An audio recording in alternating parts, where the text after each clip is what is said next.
प्यारे बच्चों, आइए आज के वीडियो लेक्चर में आपको क्षेत्रफल सदिश यानी कि एरिया वेक्टर के बारे में बतलाते हैं। एरिया वेक्टर क्या है? जब आप एरिया वेक्टर को अच्छे तरीके से समझ पाएंगे तो इलेक्ट्रिक फ्लक्स का वैल्यू आप निकाल पाएंगे। इसलिए सबसे महत्वपूर्ण बात है कि एरिया वेक्टर किस तरह से लेते हैं, उसका डायरेक्शन किस तरह से दिखाते हैं, आप इसे पहले बेहतर तरीके से समझिए तो इलेक्ट्रिक फ्लक्स, विद्युत फ्लक्स का मान निकालने में या डेरिवेशन करने में सहूलियत महसूस होगी। तो सबसे पहले ये जो है क्षेत्रफल सदिश देखिए, इसके लिए हम लोग यहां पर लिखते हैं the vector of a plane surface whose magnitude is equal to area of the figure and it is directed normal to the surface. इसका मतलब क्या हुआ? इसका मतलब यह हुआ बच्चों कि कोई आप सरफेस ले लीजिए, मान लीजिए ये सरफेस है, तो किसी सरफेस पर यह एक ऐसा वेक्टर है जिसका मैग्नीट्यूड जो है इसके एरिया के बराबर हो जाएगा। मैग्नीट्यूड का मतलब क्या होगा? परिमाण, मान। तो इसका मैग्नीट्यूड, इसका परिमाण जो है इसके एरिया के, इसके क्षेत्रफल के बराबर हो जाएगा। तथा यहाँ लिखे हुए हैं इट इज डायरेक्टेड, यानी कि इसकी जो दिशा होगी इस सतह के साथ लंबवत होगी। यानी कि सतह है, ये रेखा है, और जब 90 डिग्री बनाएगा तो लंबवत न बोलकर हम लोग अभिलंबवत बोलेंगे, तो ये अभिलंबवत होता है। तो इसको हम लोग लिखते हैं नॉर्मल टू द सरफेस। इस तरह से आप बोल सकते हैं कि क्षेत्रफल सदिश एक ऐसा सदिश है जिसका परिमाण उस फिगर के, उस दिए गए आकृति के बराबर होता है, क्षेत्रफल के बराबर होता है, तथा इसकी दिशा जो भी प्लेन सरफेस, जो भी समतल सतह दिया रहेगा उसके अभिलंबित होता है। ऐसे सदिश को ही क्षेत्रफल सदिश कही जाती है। यहां डायग्राम से आप समझ सकते हैं, जैसे मान लेते हैं ये इस तरह से दिया हुआ है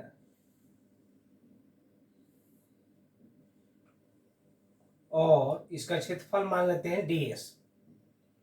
तो इसके दिशा के देखिए, एक्चुअली में हम लोग दिखा पाएंगे इधर बाहर, बाहर आप दिखा पाइएगा नहीं, लेकिन दिखाना चाहिए था बाहर। तो जब बाहर नहीं दिखा पाएंगे तो इसको हम लोग ऊपर की तरफ दिखा देते हैं और इसे बोलते हैं हम लोग एन कैप, या आप बोल सकते हैं ds एन कैप, या आप इसे इस तरह से भी बोल सकते हैं ds और ये दे सकते हैं वेक्टर। तो यह हुआ क्षेत्रफल सदिश। जब आप क्षेत्रफल सदिश समझ गए तो इलेक्ट्रिक फ्लक्स का वैल्यू भी कैलकुलेशन करने में आसान होगा। तो आइए अब हम लोग इलेक्ट्रिक फ्लक्स के बारे में जानते हैं।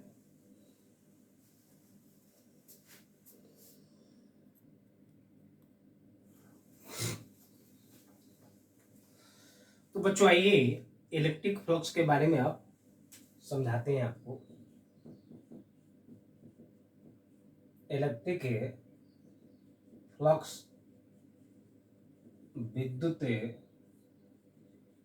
फ्लक्स। देखिए, मान लीजिए कोई चार्ज है, यहां पर कोई चार्ज हम लोग ले लेते हैं। चार्ज होगा या बहुत सारा चार्ज हो सकता है, सिंगल आवेशों या आवेशों का समूह हो, तो इसके चारों तरफ रेखाएं निकलेंगी जिसे हम लोग विद्युत क्षेत्र रेखाएं बोलते हैं। तो अब यहां पर विद्युत क्षेत्र की उत्पत्ति हो गई है।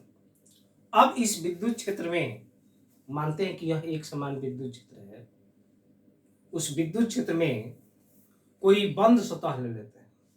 मान लीजिए यह बंद सतह है, तो इस विद्युत क्षेत्र में जब बंद सतह रखेंगे तब इस सतह के अभिलंबवत जितनी भी रेखाएं गुजरेगी उन रेखाओं की संख्या को, यानी कि विद्युत क्षेत्र रेखा जितनी भी रेखाएं इस सतह के अभिलंबवत गुजरेगी उन सभी रेखाओं की संख्या को विद्युत फ्लक्स के नाम से हम लोग जानते हैं। स्पष्टतः आप बोल सकते हैं किसी विद्युत क्षेत्र में रखे बंद सतह के अभिलंबवत गुजरने वाली विद्युत क्षेत्र रेखाओं की संख्या को विद्युत फ्लक्स कहते हैं। अब देखिए यहां पर बहुत सारे यहां पर रेखा दिखाए गए हैं और ये एक समान विद्युत क्षेत्र की बात हम लोग कर रहे हैं और उस एक समान विद्युत क्षेत्र में कोई एक बंद सतह ले लिया गया है जिसका क्षेत्रफल ds है। अब E और ds दोनों एक दूसरे के समानांतर है, इस दिशा में थीटा बराबर 0 डिग्री हो जाएगा। तो फ्लक्स के लिए हम लोग लिख सकते हैं, चूंकि एरिया कम है तो फ्लक्स का वैल्यू भी कम होगा। आप लिख सकते हैं डी फाई और यहां लिख पाएंगे ई डॉट ds, डॉट हटाएंगे आप तो हम लोग लिख पाएंगे ई ds कॉस थीटा और ई ds कॉस 0 1, यानी कि फ्लक्स आप लिख सकते हैं ई ds। ये फॉर्मूला तब आप यूज करेंगे जब विद्युत क्षेत्र और क्षेत्रफल सदिश, यह है क्षेत्रफल सदिश, दोनों एक दूसरे के समानांतर हो या एक दूसरे के अनुदिश हो, ऐसी स्थिति में फ्लक्स के लिए ये फॉर्मूला हम लोग यूज करते हैं। यहां पर भी एक समान विद्युत क्षेत्र की बात की जा रही है, लेकिन क्षेत्रफल सदिश और विद्युत क्षेत्र एक दूसरे के समानांतर नहीं है और ना ही एक दूसरे के अनुदिश है। मान लीजिए दोनों के बीच का एंगल कितना है, थीटा है। थीटा आपका 90 डिग्री भी हो सकता है, थीटा 30 डिग्री, कुछ भी एंगल हम लोग यहाँ पर डिफरेंट एंगल आप ले सकते हैं। ऐसी स्थिति में इसका क्षेत्रफल आप ds मान लीजिए, तो आप फ्लक्स के लिए लिख सकते हैं d phi E dot ds और इसे हम लोग लिख सकते हैं ई ds और ये हो जाएगा cos थीटा और ये लिख दिए डी फाई। तो डिफरेंट एंगल के लिए हम लोग ये फॉर्मूला लिख सकते हैं। तो हम लोग अभी जाने कि एक समान विद्युत क्षेत्र में विद्युत फ्लक्स किस तरह से हम लोग कैलकुलेट करते हैं।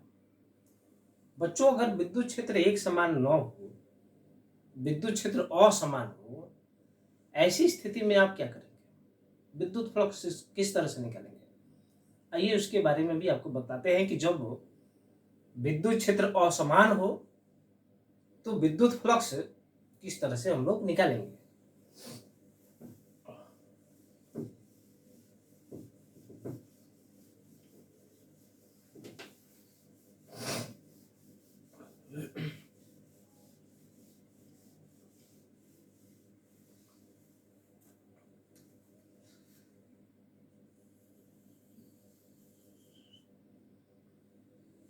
ये हम लोग एक सरफेस ले लिए हैं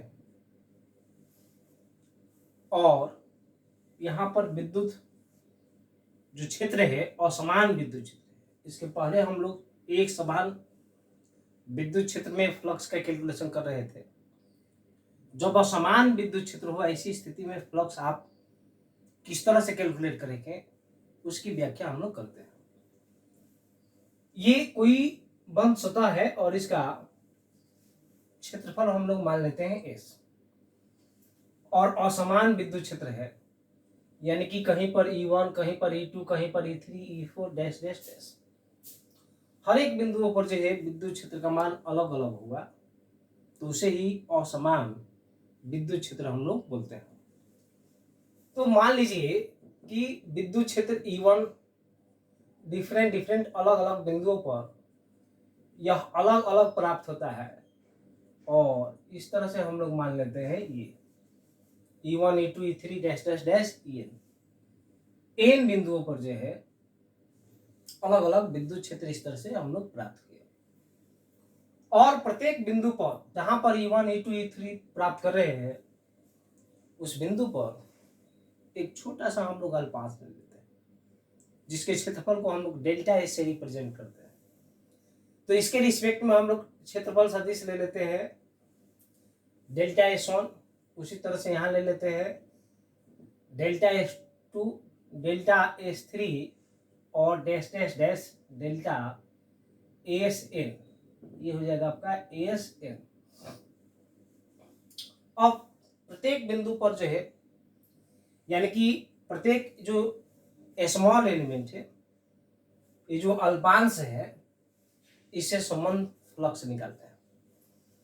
तो इसके लिए फ्लक्स निकालेंगे आप, तो फ्लक्स के लिए आप लिख पाएंगे यहाँ पर E डॉट, हम लोग लिख पाएंगे E1 के रिस्पेक्ट में डेल्टा S1। उसी तरह से दूसरे के लिए निकालेंगे तो आप लिख सकते हैं E2 डॉट डेल्टा S2। आगे बढ़ेंगे और n के लिए निकालेंगे तो ये हो जाएगा E3 डॉट डेल्टा S3।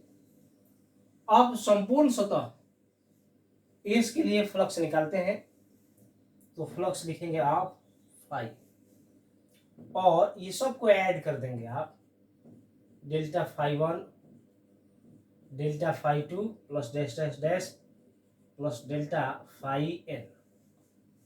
ये सब के लिए हम लोग यहाँ रखेंगे आप, तो आप रख पाएंगे यहाँ पर लिख पाएंगे E डॉट डेल्टा S1, फिर लिख पाएंगे E2 dot delta S2 plus dash dash dash E dot और यहाँ लिख पाएंगे डेल्टा SN। लिमिट ले लेंगे बच्चों, लिमिट लेंगे हम लोग। यहां पर जो E1 है इन्फिनाइट है, यानी कि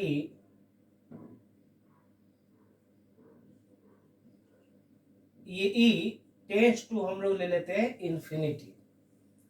नंबर के लिए है, n के लिए क्या है, नंबर के लिए है। इलेक्ट्रिक फील्ड को हम लोग बहुत सारा मान लेते हैं, इन्फिनिटी लेते हैं। और जो डेल्टा एस है, इस डेल्टा एस को हम लोग स्मॉल मानते हैं, तो इसको टेंड्स टू 0 ले लेते हैं। ऐसे कंडीशन में ये जो हम लोग फ्लक्स लिख रहे हैं आप डेल्टा के फॉर्म में, ये डेरिवेटिव फॉर्म में हम लोग लिख देंगे। यानी कि यहाँ पर पहले लिख पाएंगे E1 से लेकर, और हम लोग यहाँ पर लिख सकते हैं डेल्टा एस और ये हो जाएगा I।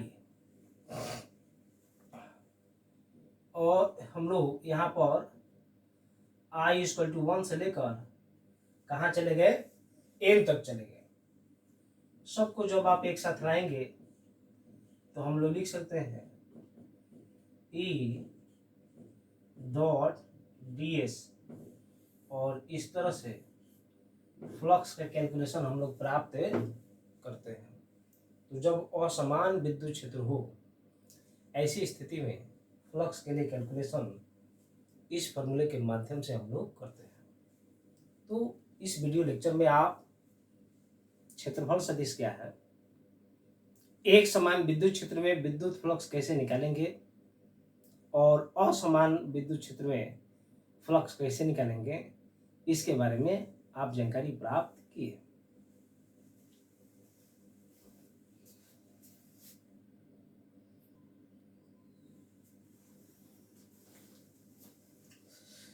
आइए बच्चों, हम लोग मात्रक और विमा फ्लक्स का किस तरह से निकालेंगे, इसके बारे में भी आपको बताते हैं। जैसा कि आप फ्लक्स के लिए फॉर्मूला लिख रहे थे, d phi = E dot ds। तो फ्लक्स का SI मात्रक पहले हम लोग बात करते हैं, SI मात्रक। तो d फाई जब डॉट हटाएंगे आप लिख पाएंगे EDS। यह विद्युत क्षेत्र है और विद्युत क्षेत्र का मात्रक बच्चों होता है न्यूटन पर कूलम और ये क्षेत्रफल है मीटर स्क्वायर, तो आप लिख सकते हैं न्यूटन मीटर स्क्वायर प्रति कूलम। न्यूटन और कूलम को आप कैपिटल लेटर से लिखेंगे और एम को स्मॉल। ये हुआ मात्रक।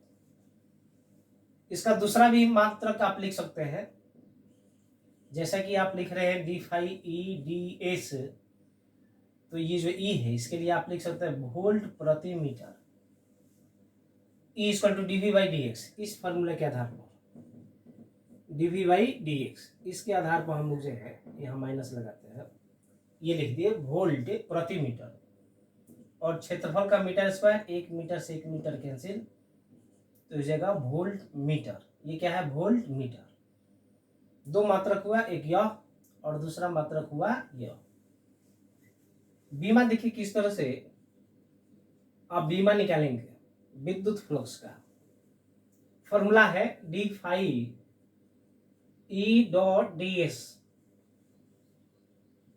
आप लिख सकते हैं EDS cos थीटा। सबका हम लोग जो है बीमा लिखने के लिए स्क्वायर ब्रैकेट दे देते हैं, EDS cos थीटा, और ये दे दी हम लोग इस तरह से। ये विद्युत क्षेत्र है। विद्युत क्षेत्र के लिए आपको बीमा अगर याद नहीं हो तो ये इस फॉर्मूले के आधार पर हम लोग निकाल लेंगे। E equal to F/Q0। F का मतलब क्या है?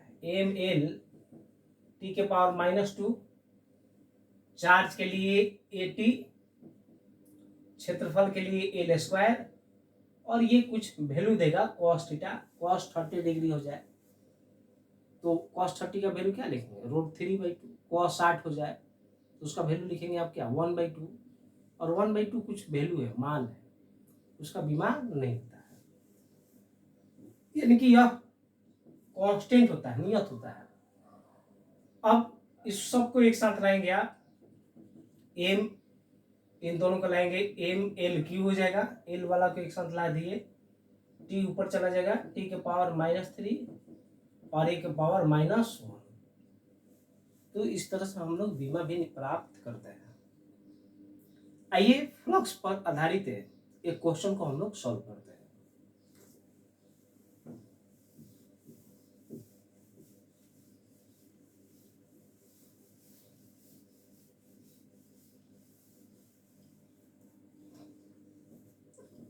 बच्चों क्वेश्चन इस तरह से है, एक समान विद्युत क्षेत्र E equal to 4I + 7J + 10K newton प्रति कूलम में रखे किसी पृष्ठ है डेल्टा S बराबर, या सिंपल आप S बराबर भी लिख सकते हैं 14K मीटर स्क्वायर से गुजरने वाले विद्युत फ्लक्स प्राप्त करें। तो कैसे प्राप्त करेंगे? तो इसका देखिए सॉल्यूशन किस तरह से हम लोग करते हैं। फ्लक्स के लिए आप फॉर्मूला पर है d∅ = E.ΔS। ये d के फॉर्म लिखे तो E.ds लिख देंगे। अगर हम लोग फाई लिखेंगे तो E.S लिख देंगे। तो फाई लिख रहे हैं तो आप ऐसा आप लिख सकते हैं E.S। नहीं, ये छोटे मान के लिए ही, ये बड़े मान के लिए, संपूर्ण सतह के लिए। E दिया हुआ है आपका, E बराबर दिया हुआ है 4I 7J + 10K, और S दिया हुआ है 14K डॉट प्रोडक्ट लेना है। तो आपको एक जानकारी होनी चाहिए बच्चों,